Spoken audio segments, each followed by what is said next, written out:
Good night, everyone. We're live. How's it going, Pedro?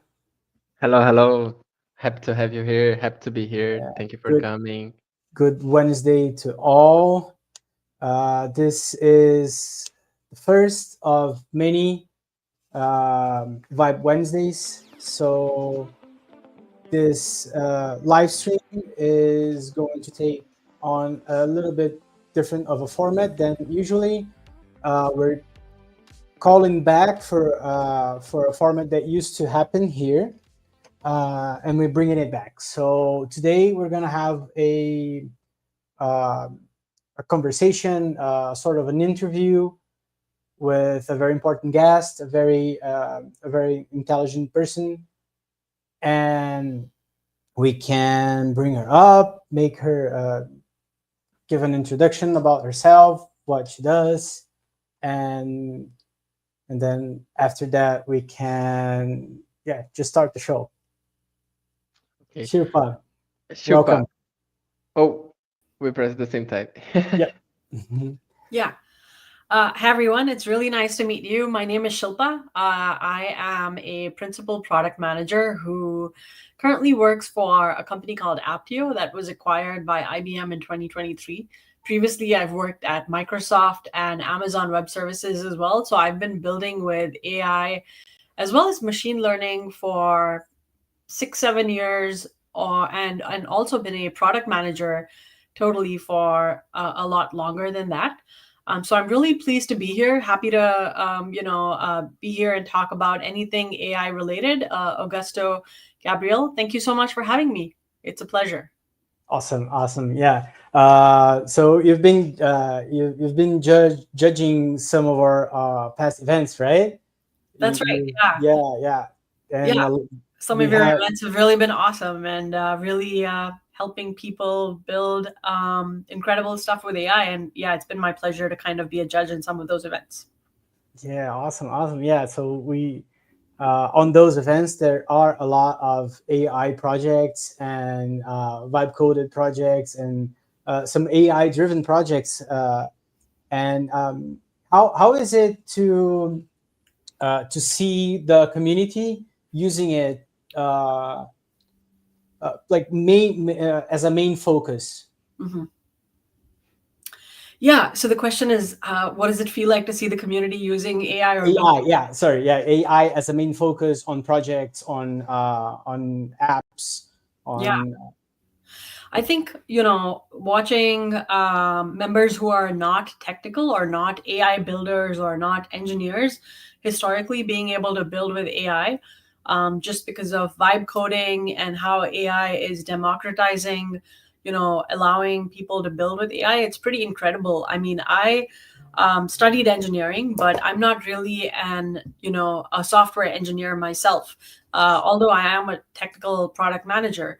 And this has really, I've seen, people in marketing and people in other non-technical job functions being able to vibe code, build prototypes. Some have even started building AI agents using platforms like Lindy, and seeing, the people in your events, build vibe coded applications and really solving real user pain points has been pretty incredible. awesome, awesome. And I'm sorry, Augusto. I would like to know your history. How did you came up into the AI area? How was your first touch with technology? I want to hear about like how did you came up to be Shilpa, principal product manager at AI, and Yeah, what are your thoughts that some advices that you would done to your younger self? sure. I mean, first of all, that's a really good question. I think, I actually came into this kind of fairly naturally just because I started working in the tech industry in 2014, I would say. So it's been a little more than 11 years at this point. I started working with Adobe. I started as a program manager. I had completed an MBA, but really, I think at this stage, regardless of what your educational background is, it shouldn't matter that much as, getting a foot into the door of the tech industry or starting something by yourself as well. Showing companies and showing people that you can really build with AI might be a good way to start. But for me, it started with getting into tech, then making my way into cloud, making my way into product management. and started to build with AI as part of large companies, large tech companies like Microsoft and AWS. But really, that's my path. Most people don't have the same path, and there are many different ways to be an AI builder these days. Yeah, Awesome, awesome. Yeah. just to be clear, when you say like you're in the path of building in AI, is like building AI agents or building like vibe coding products?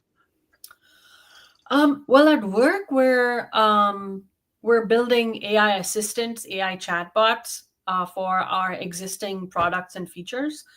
We're also building agents using products and services from large cloud providers like AWS and Microsoft Azure. We're using AWS Bedrock to build a multi-agent AI platform that has 5 agents and also an orchestrator agent that is coordinating across those multiple agents to kind of bring everything together. So that's what I'm doing at work. But outside of work, I do like to experiment with all of the AI tools that are available, for anyone. So I've been vibe coding with tools like Bolt.new. Replit is another one. I've also been experimenting with Claude Code. And yeah, I've built some AI agents with tools like Claude Code, Mind Studio AI, and also Lindy AI. Awesome, awesome. What we were talking about how to create products with AI and applications and all these things. So we do need to talk with those agents. We need to input a conversation to tell them what we want. Yeah. And how do you think it's the best way to actually start a conversation with an with like Lovable or Replit to create this prompt, to engineer this prompt Yeah. and get better results on it? Yeah, that's a really good question, Augusto, and kind of an important one. So, you don't have to be an engineer these days to exactly build with tools like Bolt or Replit, like you suggested, right? We can simply talk in natural language to tools like Bolt and Replit. You can start by giving it a very easy prompt like, help me create an app like Airbnb, or help me build an app like LinkedIn.com. You'll probably get a reasonable application to get started. But if you really want to get good at, building vibe coded apps, then I think that's where, as a user, I need to be really good at giving those prompts, or how effective my prompts are will determine how valuable my output is. And exactly based on your question, there are many ways we can start improving with prompts. And exactly how we talk to ChatGPT, for example, we might ask ChatGPT something as simple as, help me create a sales plan. Now that's kind of a vague prompt, right? It's really high level. It's not specific enough. So ChatGPT might give you a response, but it's not going to be very specific also. On the other hand, if you say, my fiscal year planning is coming up for 2026. My budget is $10 million. I have 3 employees. Help me create a plan to do X, Y, and Z. Then it might give you a more specific response. So just like talking to ChatGPT, and the more specific your prompt to ChatGPT might be, exactly the same way, the more specific your prompt to a vibe coding tool like Bolt or Replit or any of the other ones out there is, the better your output, or the better the app that it builds is going to be. So we can even dive deeper if you'd like and talk about how prompts. There are many kinds of prompts these days, and I do believe that getting good at prompts is something that not just builders or somebody building with AI should be doing, but really everybody who wants to use AI. So yeah, that's good prompts is definitely kind of key to getting the most out of AI. Awesome. Yeah, we have a question. I guess we can just pull the questions up. Yeah. Daniel asks, how do you measure AI proficiency in your direct reports and new candidates? Is there a metric for how good someone is at using AI, not just build it? Yeah, so the question is, how do you measure AI proficiency in your direct reports and new candidates? Is there a metric how good someone is at using AI, not just building it. So I think the question is, if somebody is using Chat GPT or Claude at work, how do I know that they're getting the best results from those apps, Chat GPT and Claude? Is that how I should understand this question? Yeah, yeah. Uh, That's okay. That's a good point of view actually, because sometimes you can see like the tools like Cloud that you mentioned, Yeah. and different users with the same idea would come up with different results. But at this point, we should like try to know how better the endpoint could be. So if you can help us try to understand. Yeah. So, yeah, I mean, Daniel, that's a good question. I would say that, companies these days are starting to allow their employees to use AI, whether it might be ChatGPT or Claude at work. And depending on the kind of output that they're getting. For example, you might have an employee and you're asking them to write a document, let's say a product requirements document, and they might decide to use AI. You can see based on the quality of the document that is being outputted, how good a prompt the employee has given to the AI itself. Now, if I ask my AI to build a PRD for a specific feature at work and it gives me something fairly generic and not really something specific to my user base or my specific product, my use case, then I know that my prompt was not very good. So I think I don't know if there's a specific metric for to measure a candidate, but I think just trying to understand the different use cases that candidates are using AI for, like, are they using it to write documents? Are they using it to learn more about the topic at work? Are they using it to do all of their reasoning at work and not really, using their brain anymore? I think all of these questions, asking employees these types of questions, might help you understand whether candidates are getting the best use of AI or someone's really making the good use of AI or not. So I would say that I haven't really used any metrics to really measure this specifically. Awesome, awesome. Yeah, and he brought like a follow up one. So AI is measured by vibes, but how do we improve a metric that we don't have a measure for? Yeah, that's it. It's so new, right? So it's difficult to create and to measure something that we cannot fully understand yet. I feel like sometimes. Yeah. And again, I feel like this question is not very specific enough, but if I understand the question, if you're talking about the output, let's say something that ChatGPT is giving you, you can actually measure the output of an AI by, did it help me complete the task? Was my task completed? So every time we go to AI, we're actually going with the intention of doing a specific task, right? Like, even if I want to understand, let's say I'm taking a walk down the street and I see a really interesting plant and I want to know what that plant is. And I take a picture of it and then I give it to ChatGPT and say, what's this plant? That's a task. So depending on the type of output that I get and whether it really answered my question and my task was completed, that's how I would measure AI. So it's not necessarily that it always has to be measured by vibes. You can really assign certain metrics to it.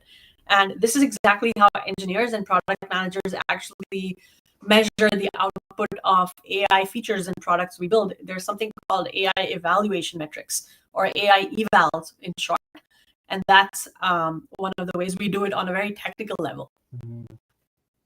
Awesome. Nice, nice. Great question, Daniel. Thank you very much for your contribution here. So we were talking about prompt engineer and how to make and how to create prompts that can give us better results, right? And how do we actually do this? Like, how do I uh, go from a simple prompt, like you said, help me build an app similar to LinkedIn? Yeah. Um, and build a prompt that will give me a good result. Yeah, So that's a really good question, Augusto. So, your simple prompt, the one that you just asked, that could be called zero shot prompting. That's essentially how we all talk to maybe ChatGPT or Claude saying, "Help me build an app that does X or Y or Z." But if you want to get a better output or build an app that might be better, you can give a prompt that is more specific. So if you've heard of few shot prompting, it's essentially a prompting technique where you're showing the AI, you're not just telling it what to do. So instead of just describing a style, you are providing examples. So few shot prompting is essentially giving the AI some kind of an example of the desired output and then asks it to generate something similar. For example, you might have a design of the app that you already want to build. That design could maybe be in Figma or any other design tool, Figma, Canva, etc. Or you might just have an existing app and you send it some screenshots. So few shot prompting is a technique in which you want product, you provide product descriptions, either in the form of some kind of a design or image, or you provide like a much more descriptive text verbiage, right? So that's an example in which you're kind of giving the AI an example of the output that you want versus just asking it something simple. So that's another way of improving the kind of output that you're going to get. awesome. Yeah, that's great because me and Pedro, we are vibe coders ourselves. And the first time I tried to build something, I did exactly like you said the first time. Help me build this app. That's it. And I, I, I, I was going step by step instead of building a good prompt. I was going like, so help me build this app, a simple prompt and a result. Yeah. And then I tried uh, adding more features and improving. I thought I was improving my prompt. So what's the difference between start with a good prompt or kind of build the prompt in versions or in iterations inside your application? That's an excellent question. And I think I've seen good results using both, Augusto. So I've seen people kind of start with like a very generic prompt, and your output is pretty generic. And then you kind of do exactly what you said, which is you give it another prompt and you make it more specific from there onwards. So that's one way to do it. Um, there's also something called chain of thought prompting, where you're able to see how the AI is thinking. So that's one more way. Chain of thought prompting, you're essentially asking the AI to show you its work. So instead of jumping to an answer, you instruct it to reason step by step. And sometimes this can also improve the accuracy for the output that you're giving, right? So you can maybe start by saying, if you're building a whole product, but you want to start with maybe a really small feature, you give it a prompt just for that feature, and you start and chain of thought prompting. I don't know if vibe coding is the best example necessary, but if you want to solve something like a very difficult problem that needs a lot of reasoning, that might be a good approach. Personally, I've seen that you can maybe you sometimes use less tokens, fewer tokens, because every time we vibe code, we're expending or using up tokens, right? So with some kind of an example, like if you do a few shot prompt where you give it an example, you might actually end up saving some tokens than giving it multiple prompts again and again and again. So that's the benefit that I've seen of giving it some kind of an example, like a Figma design or an image. And asking Awesome. about what are we giving to the AI into the prompt, has any difference between languages? If someone that is like Brazilian or speaks French or German, if then they put like in English, because I have the feeling that sometimes I'm doing like vibe coding in Portuguese, and then the AI answers me into English. So I have this idea that maybe maybe it understands better the English, then it doesn't understand the Portuguese or the other languages? That's a really good question, and I'm going to be honest. I actually don't know because I've only tried to vibe code in English. But I'm happy to try and find out some information from you. But Pedro, what I've noticed is when you were talking about languages, I wasn't just thinking about English versus another natural language like Portuguese. I was thinking of computer languages like I see. English versus like maybe Markdown or JSON JavaScript. or Yeah, yeah. XML or something like that. So if you're using certain AI agent tools to build an AI agent like MindStudio AI or Lindy.ai, I've noticed that when you give the prompt in Markdown versus simple English, it actually does a better job with the output. Yeah. And speaking about like using the Markdown and Mhm. giving it to the idea, Daniel has set up like he's using meta prompting, that he's using AI to enhance his prompt into the AI. And how this works actually? How does the AI reads the idea and tries to get like the better outcome for then it's work upon of it? Yeah, so I've heard that a lot of these LLMs, large language models, maybe even some small language models. So when I say large language models, I'm talking about things like GPT, all of the OpenAI GPT models, or Anthropic's Claude Sonnet, Claude Haiku, etc. Are all large language models. And you probably know this because you're vibe coders. But a lot of the vibe coding tools like Bolt.new and Replit, they also, even before you kind of use any kind of LLM API, they already have some kind of small language capability inherent within them, right? And so all of these models are typically trained in Markdown, is what I've heard. So they've already been trained and pre-trained and fine-tuned using Markdown language, which is why, exactly like Daniel's question's asking, meta prompting, using AI, using a language like Markdown to prompt the AI will probably result in a better output because that's what the AI understands best versus even a natural language like English. Yeah, that's awesome. My flow of working vibe coding right now is to like I have the idea of the app, and then I ask the AI to create a markdown document Yeah. with the schema for backend and how the integration could be done with front end. And then after that, I do takes this document that delivers to me, try to read it to see if I agree with the idea, the user flow, and then I deliver it back to the AI so it starts constructing the product. Yeah, that's actually a really good idea. So I've actually done something similar, Pedro, where I've used Notion.ai to create like a product requirements document. So first I'm writing down everything in a product requirements document of what I want to build. And then I'm giving that product requirements document to something like Claude or ChatGPT and saying, please, create a requirement in Markdown that I can give to Bolt or Replit to build an app.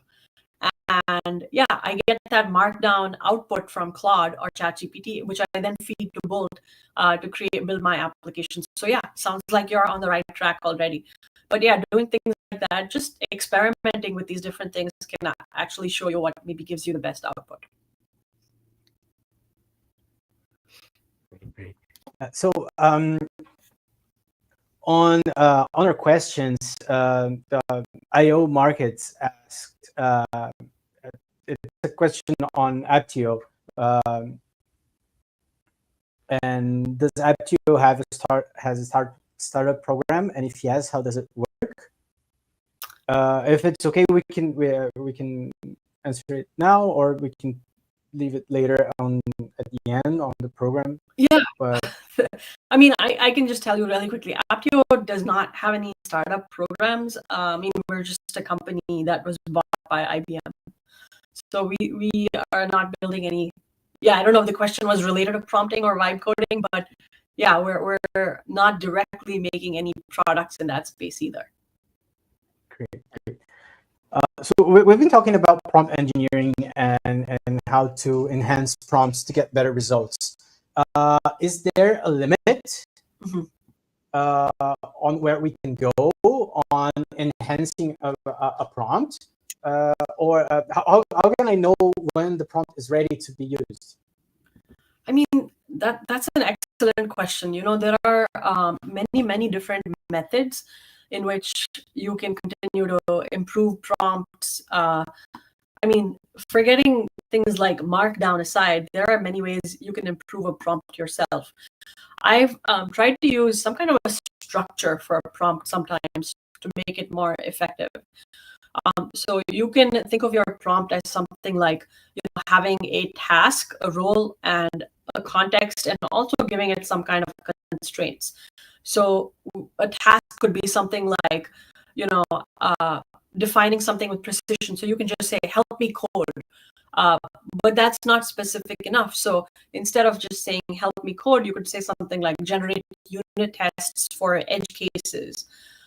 And also, Augusto, I've noticed that giving your LLM a role. So, for example, if you tell Claude or ChatGPT something like, imagine you are a software architect, or imagine you're a software engineer, or if you're trying to analyze something, you can say, imagine you are a security auditor, and review the code base. That role can really shape the response of the AI, or how the AI gives you the output.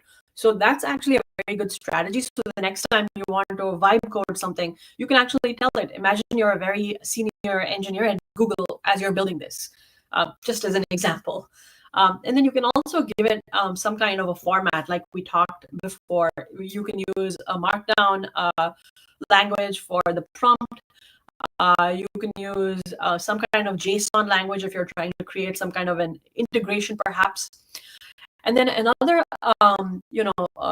thing I've noticed about prompts is, don't make your prompt like too excessively long. Some people think that maybe giving your prompt more detail is a good thing.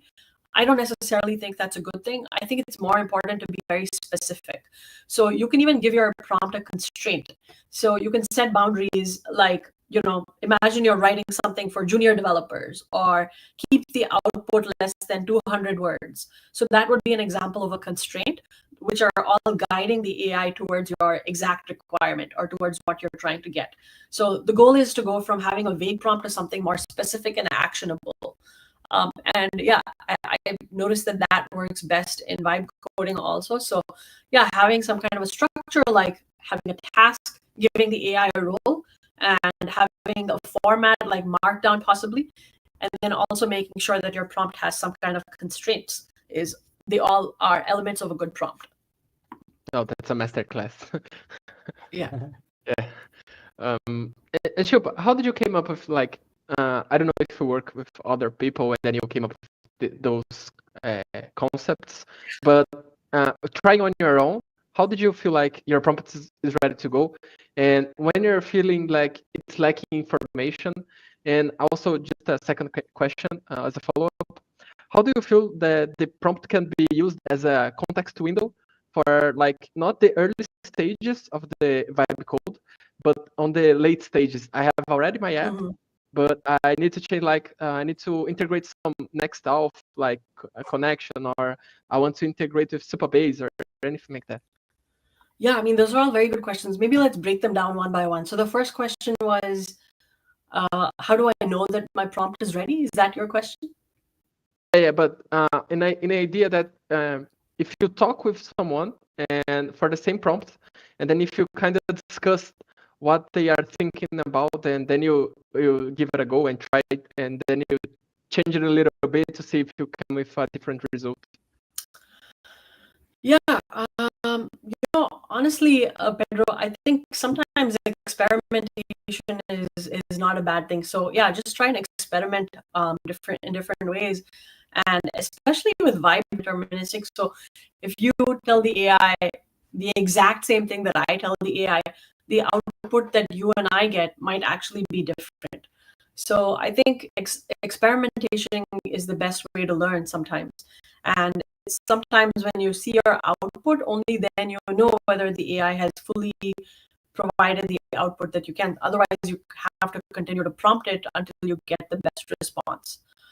And then your second question was, actually a really good question, but can you repeat it, please? Yeah. On the other part, because most of the users would ask like questions about how to initiate the prompt to begin with the app, right? Yeah. But in the other side of the coin, I have the users that already has a product and then he wants to like Oh, enhance yeah. something into their app. So how can I use better like context window inside the prompting? Should I like drag down the document that is inside of my application, or should I just prompt there? How could be the best usage? I think if you're new to vibe coding, it's just a good idea to use prompts. So for example, if you build a vibe coded app and you have, let's say, an API key from OpenAI, you want to integrate your OpenAI LLM with your vibe coded app, you can just tell it, hey, this is my OpenAI key. Please keep it secure and integrate it with my bolt.new app, and that's it. Or I think Superbase and things like that. You also asked about Superbase, right? Because they have pretty obvious buttons on the screen where you can just click and kind of integrate Superbase edge functions and other edge functions. So I think that's pretty obvious. But I've noticed that you can also just tell the vibe coding agent in plain English. You can just say, hey, add a Superbase database or something like that, and it will integrate with those. A little different. But yeah, I think really to get the most, and as you grow in experience as a vibe coder, I would say that the help documentation in Bolt and Replit are both like pretty amazing, especially Bolt. They have really, really easy documentation to understand. So yeah, I also would recommend new users to kind of maybe read that as well. Awesome, awesome. So we're seeing here a lot of information. Like Pedro said, it's a masterclass on why everyone should learn about prompt engineer, not just developers, not just uh, uh, technical workers.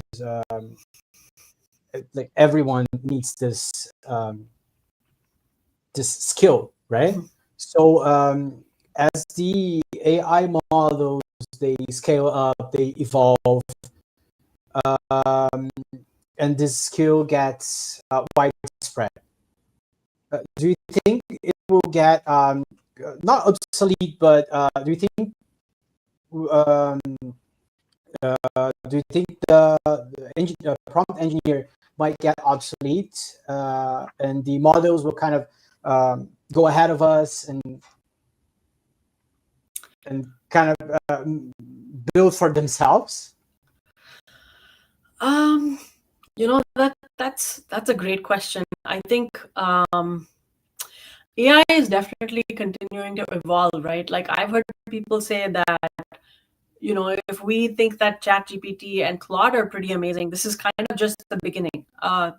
These AI agents are just chatting with us in natural language, and if you, many of you may already have heard about this or know about this, and the way ChatGPT and Claude are working are they're really thinking about the next term, right? If you're thinking about AI, like if you say zebra, ChatGPT is already thinking black, which makes sense. So, Augusto, kind of in alignment with your question, if in the future prompt engineering is going to become obsolete and the AI is going to start reasoning and thinking for itself, I think the AI will definitely have much more sophisticated reasoning capabilities than it does now. So maybe you can just I will already think about what features to build. Like, there has to be a payment portal, there has to be a way for people to search which city, what location, what dates, times, ranges, etc.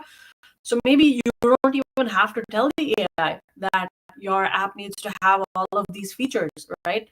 You can just say, hey, build me a stay booking app, or an app where people can book stays and find places like hotels and Airbnbs, and it will already think of all these things. So yeah, I think we have to wait and watch, because I think reasoning capabilities of AI are still maybe not they haven't reached their full potential.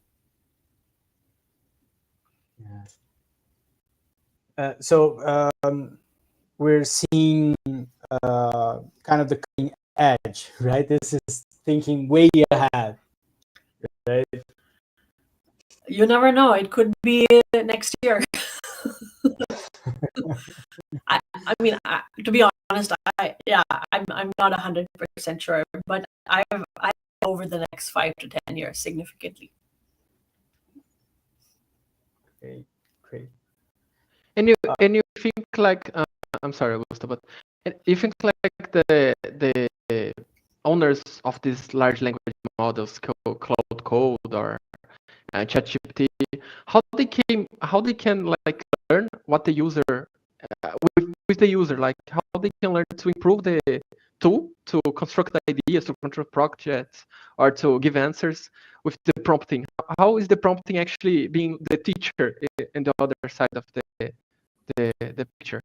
Oh, you mean how is something like Claude Code taking a user prompt and converting it into an app or an agent? Is that the question?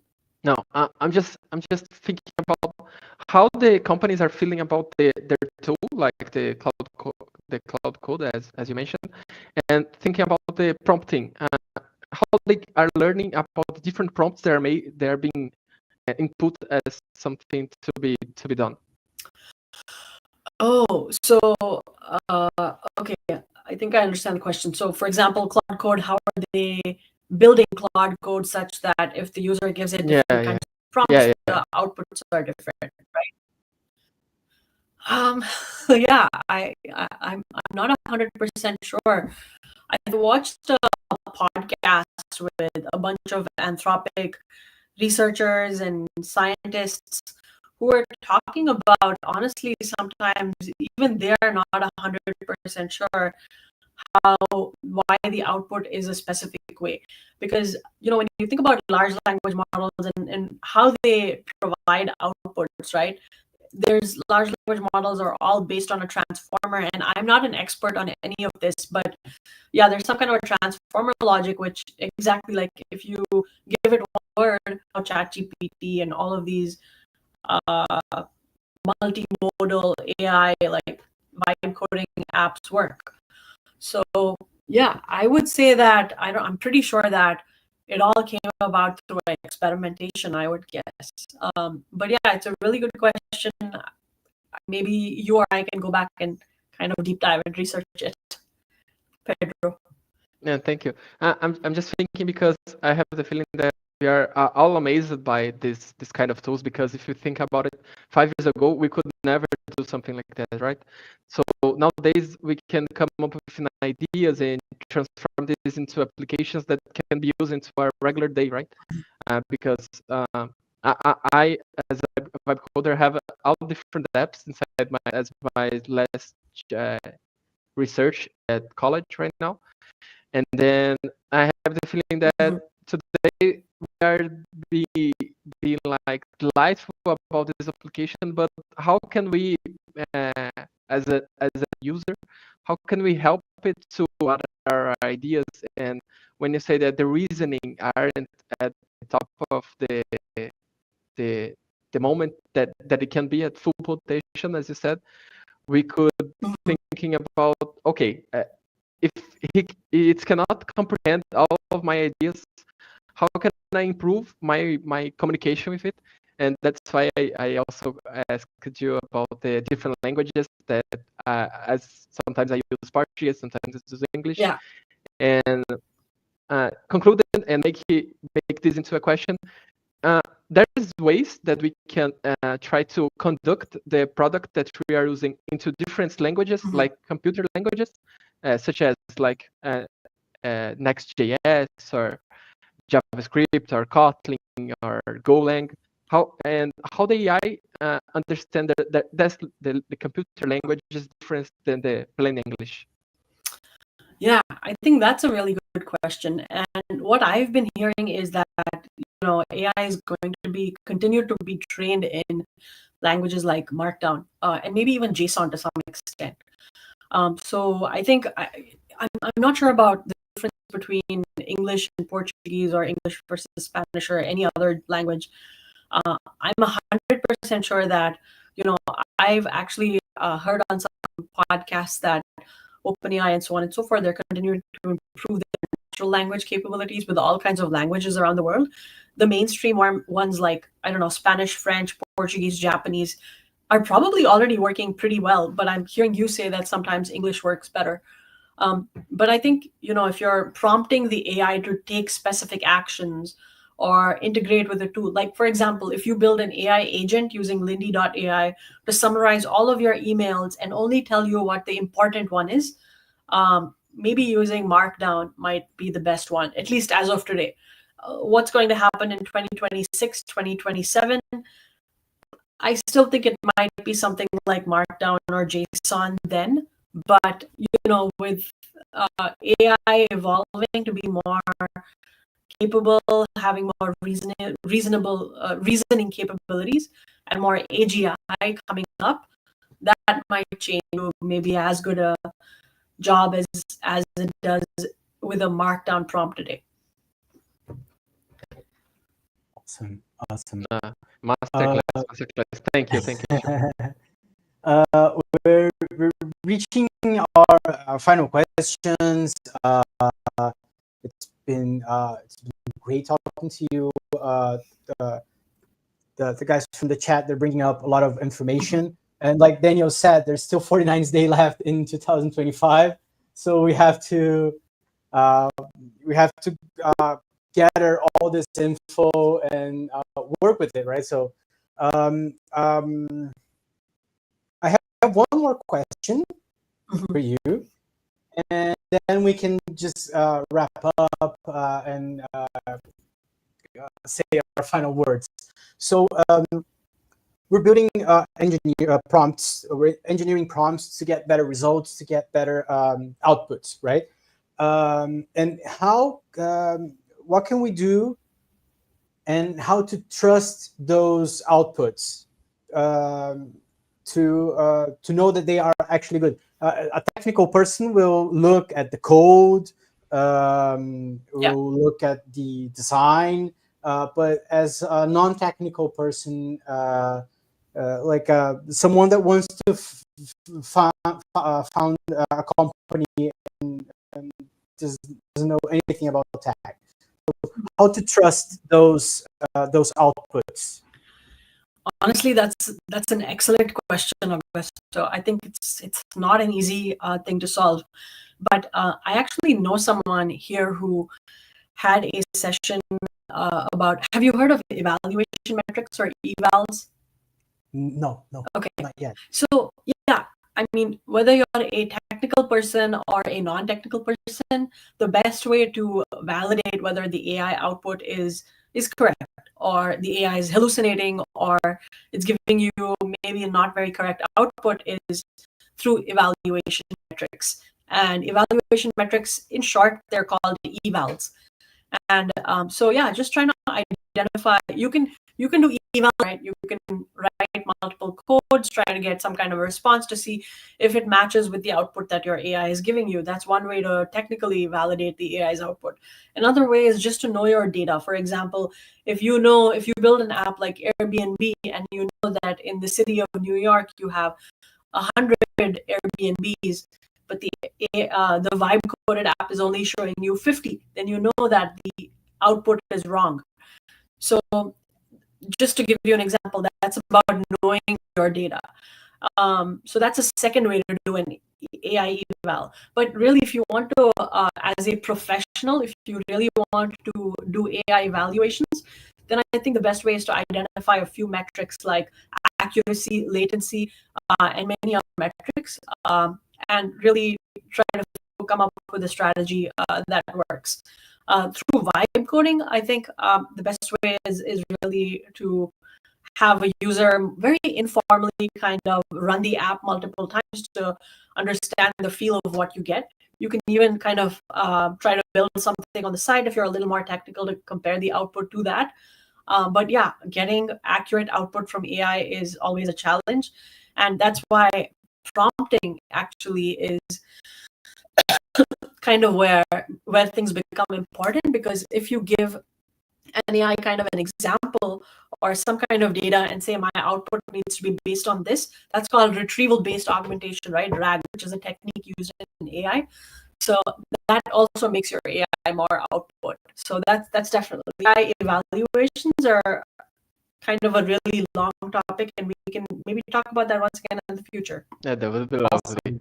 Awesome. Perfect. Yeah, this is great. This is perfect. And like I said, one wrap up final question. What would be your top recommendation for a normal AI user to get deeper in the subject, to learn about what we're talking about? Would you recommend some top of mind resources or contents as next steps? Yeah. So you mean when you say normal AI user, for them to build apps like vibe code or something else? Or not just to build apps like code, or just to Just to become more as, like, just to use uh, AI become more. more productive. Yeah, to integrate AI and language models to the normal workflow. Yeah. That's a really good question. I think, you know, start by using ChatGPT or Claude in your like Comet, the Comet browser. Perplexity allows you to do research and kind of maybe do multiple tasks in so many different ways. So I would start with some of these easy things.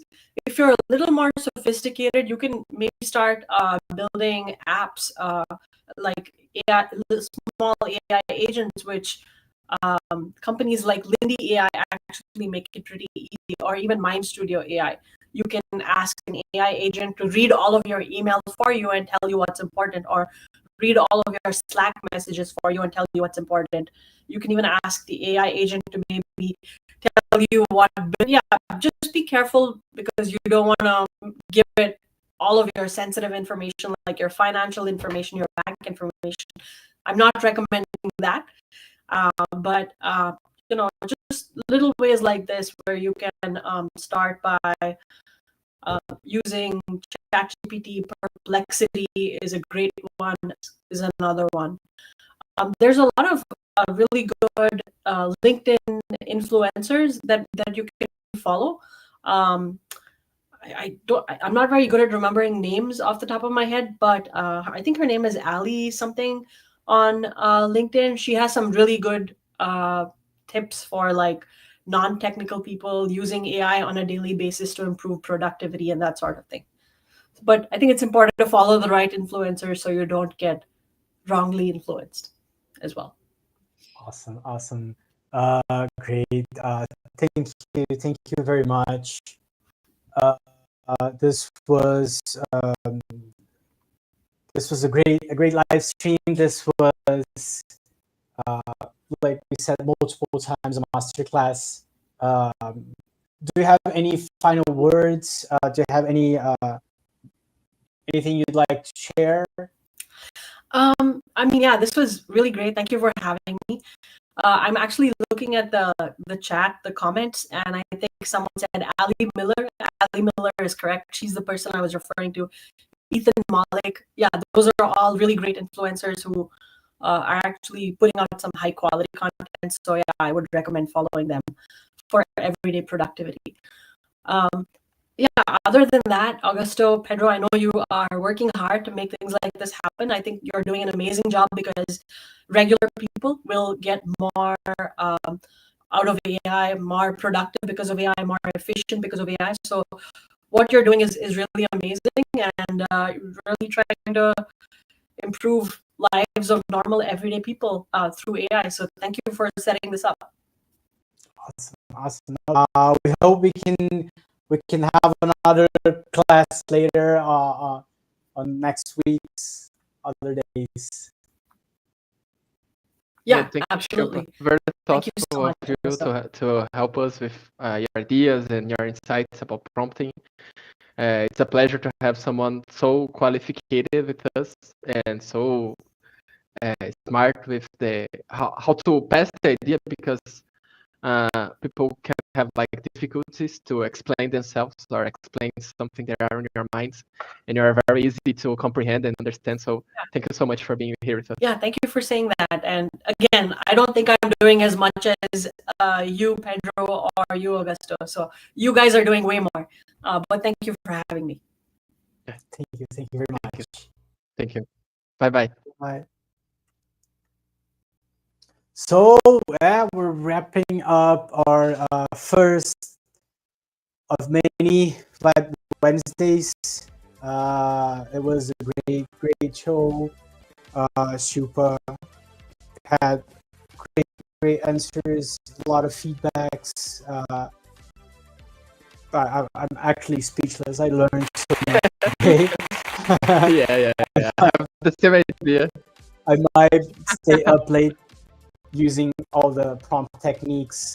Like I Daniel guess said, I watch again with a pen and note and Yeah. try to make the best out of this because masterclass. we have only 49 days in 2025 and we gotta ship something. So thank you guys. Next year, the competitors will have some problems because we have so many good people coming into this panel. Next week, actually, we have already Jaichi with us. It's already confirmed, if I'm not mistaken, right, Augusto? Yes. So we will have So, this little weekly. spoiler. Yeah, a little bit of a spoiler. We have this show weekly on Wednesdays. I hope that for a lot of weeks to come. Thank you guys for being here. It's been a pleasure to follow you guys on the chat, your questions, your inputs. I guess that's it, Pedro. Yeah, that's it. Thank you, Augusto. Thank you, everyone that come watch us. If you're watching this live or after live, don't forget to comment and leave it a like. And share with your family groups or your building friends that are trying to come up with some ideas into the AI. And get in touch with us. We always answer the comments here down below. So thank you for coming, and we see you next week. Bye-bye. Bye.